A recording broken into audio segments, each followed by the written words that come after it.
Hi everyone, welcome to our channel Ganapathi properties.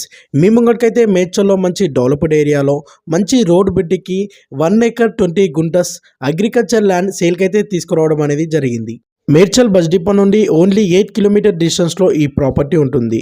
Medchal Kandlakoya ORR ring road నుండి and IT hub నుండి only 10 kilometre డిస్టెన్స్లో ఈ property ఉంటుంది. ఇది ఈ రోడ్డు మాస్టర్ ప్లాన్లో 100 feet రోడ్డు. షామీర్పేట్ హైవే నుండి ఓన్లీ 4 కిలోమీటర్ డిస్టెన్స్లో ఈ ప్రాపర్టీ ఉంటుంది. మా దగ్గర new construction houses and old houses and open plots and agriculture lands and development lands available ఉన్నాయి. మోర్ ప్రాపర్టీస్ గురించి మా ఛానల్ని తప్పకుండా లైక్, సబ్స్క్రైబ్ చేయండి. ఈ ల్యాండ్ పట్టా ల్యాండ్. ఈ ల్యాండ్కి ఎలాంటి లిటిగేషన్ లేదు. గవర్నమెంట్ నుండి రైతు బంధు కూడా వస్తుంది. హైదరాబాద్ నుండి ఓన్లీ 23 కిలోమీటర్ డిస్టెన్స్లో ఈ ప్రాపర్టీ ఉంటుంది. ఈ property price per acre 3.5 CR చెప్తున్నారు. 3,50,00,000 చెప్తున్నారు. ఇది ఫిక్స్డ్ ప్రైస్ కాదు, ఇంకా నెగోషియబుల్ ఉంటుంది.